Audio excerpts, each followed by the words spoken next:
Hey Internet, it's RJ. Welcome back. Thanks for tuning into the show today. Now today is Sunday, so you know what that means. We're going around the net with all the news you can use in the week that was in credit and finance. So we have a few interesting stories to cover on the docket for today. We have some Hyatt Devaluations to take a look at, unfortunately.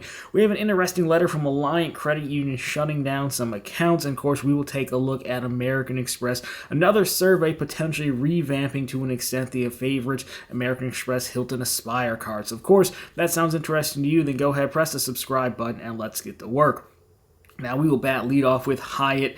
Of course, you're no stranger. We've seen a lot of points, hotel chain, airline chains, devaluations over the years, and now Hyatt's back at it again. They're actually changing the category in about 200 some odd properties, moving them up categories, and as a result, changing the points as well. Now, they have a full list, so I'll kind of put the list on screen as we talk through this, but a quick summary of the changes would be as follows.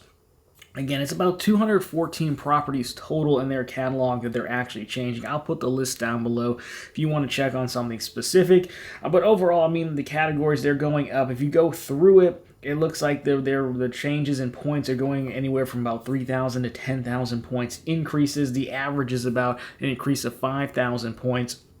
Now, overall, this really hurts on the redemptions, obviously, for points, but of course for those reward night certificates, because again, everyone's favorite World of Hyatt card from Chase, that certificate allows you to redeem for, category 1 to 4 properties, and of course, if they're moving some out of the 4 category to the 5 category, well, that is going to make that cert a little bit harder to use.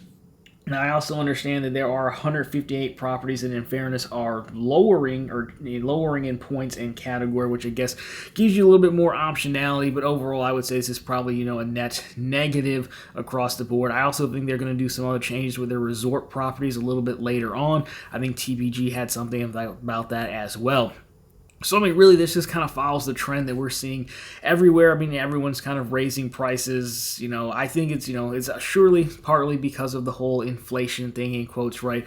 People were scared to raise prices for the past few years. Now it's all kind of catching up. But when it comes to this stuff, especially airline and hotel, again, I think a lot of these guys, we know they sold a lot of points, especially more so airlines, to kind of stay afloat, if you will. And there's a lot of pent-up points out there already. So I think they've got to get rid of some of these points balances. In the airlines last week, we talked about, Chase adding, more airline cards to the pay yourself back feature, which is probably just nothing else an attempt to get some airline airline points off their books. Hotels generally just kind of raise prices, which unfortunately usually hurts points goers more than the cash price, honestly, when the category shifts. So I am a fan of Hyatt, so let me know what you think about this, if any of the properties you are going to are affected. Now, overall, the changes are going into effect, I think, at the end of March, so you do have a little bit of time to lock something in, but it is quickly approaching. Now, with that, we have another interesting credit union story. Now, yes, credit unions are usually smaller. We don't talk about them much, but Alliant is a much bigger credit union. They're one of the online credit unions, so they're based in Chicago, I believe. Of course, they have the Alliant cashback card, which gives you 2.5% back if you meet certain requirements with their credit union, which are actually fairly low requirements to meet. So they're actually sending out letters to customers, actually shutting down their accounts. Now, again, it's a credit union, but I more so found the letter that was going out to people interesting more so than the actual story. So let's take a look at this just for the fun of it. So again, here's a copy of the letter. I think this was grabbed from either MyFICO or Reddit. I can't remember exactly, but if you go through it, they basically reference that, hey, the credit union, the members, they got together and actually voted to expel you and cancel your membership by a 2/3 member vote at the annual meetings. And I find that interesting that the normal banks will just shut you down with no warning at all because they want to. A lot of times it's usually automated. It may go to a person to review, but to imagine at a credit union, the board of directors of this meeting actually getting together and people literally voting to remove. I don't know if they were moving individual accounts, but I found that a little bit interesting on how that could work. Now, these shutdowns seem to be linked to folks who are kind of like depositing money orders through the mobile app from Alliant. So if you want to kind of liquidate or do some manufactured spending, obviously you can go buy those Visa reloads. If you can find a place that will take them, you can buy money orders with them. And then, cashing the money order can be a little bit difficult sometimes as well. So maybe they were just down doing that, and they don't like that because the money order is probably written out to yourself. You're cashing it. Again, most places are on guard for manufacturer spending, even though cashing one in your name isn't necessarily that suspect. Doing a lot of them is probably what gets it done, or doing it consistently. So overall, again, I found just the letter and the thought of these credit union people just getting together and voting on expelling accounts more so interesting there. Nice look behind the scenes. So unfortunate to those who were kicked out though, because they do have a decent catch-all credit card.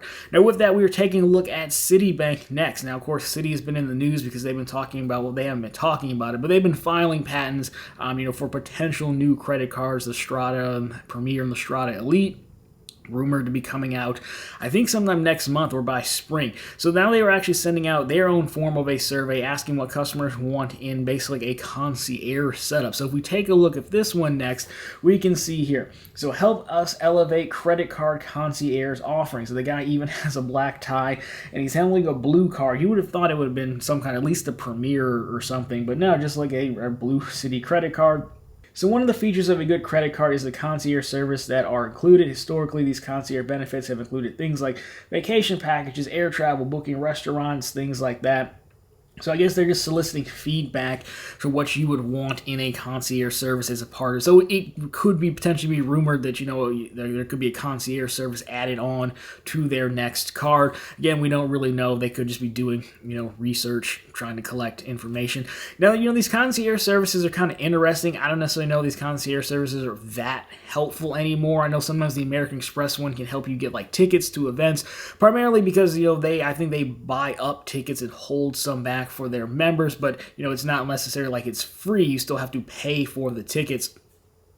So, but it can still help you out if you didn't get any, and I don't believe they're going to price gouge you on them. So, things like that could potentially help. But aside from that, I don't really know what the use of these concierge. I don't when I had the Platinum, I never used it. I always wanted to do a video about using the concierge, but I never have. Of course, there's that famous Reddit thread about, the guy using the black card concierge service.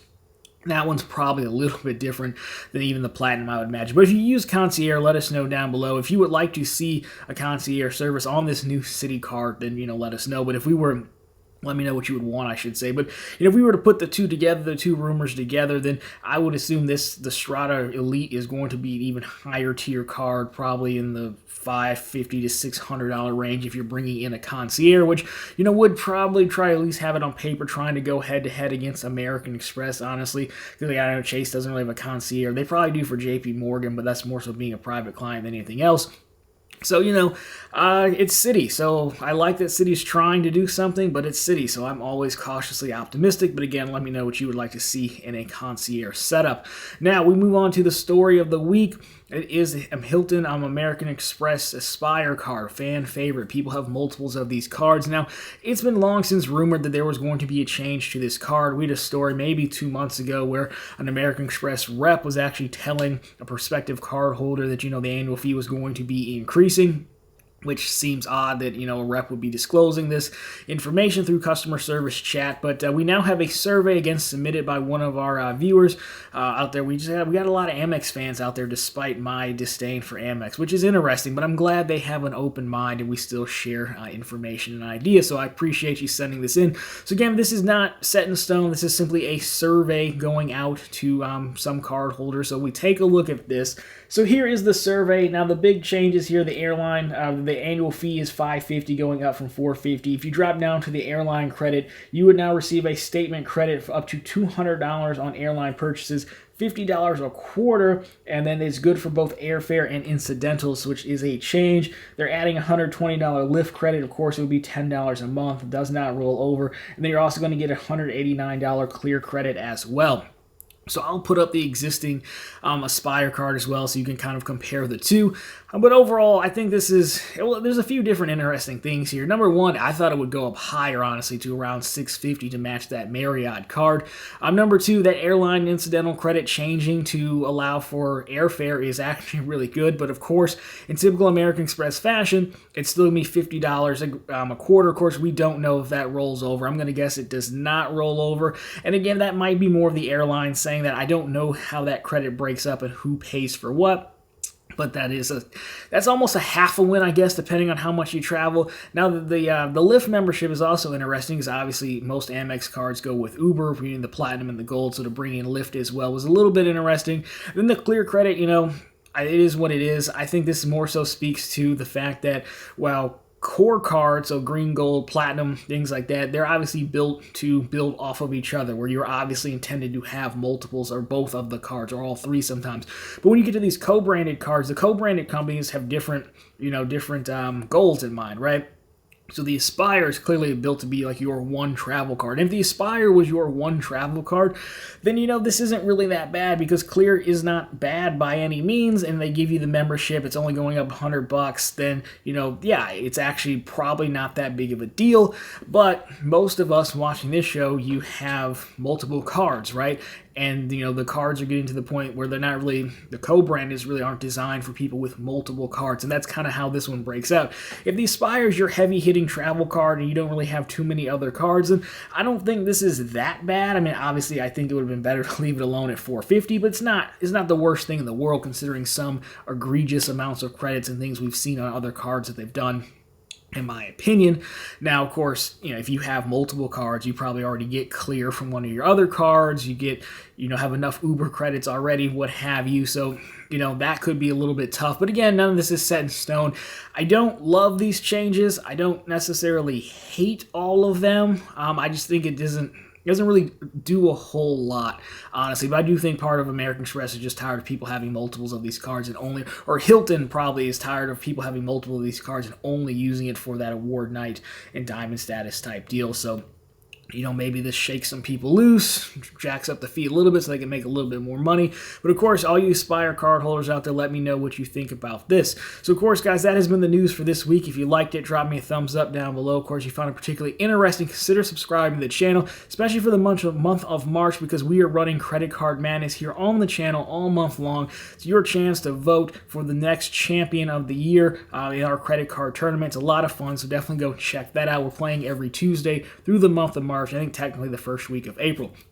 Anyways, guys, of course, let me know what you think about these stories, as well as what else you've seen going on in the news. Love to see what you got your eye on. But anyways, thank you so much for watching, and I'll talk to you very soon in the next one.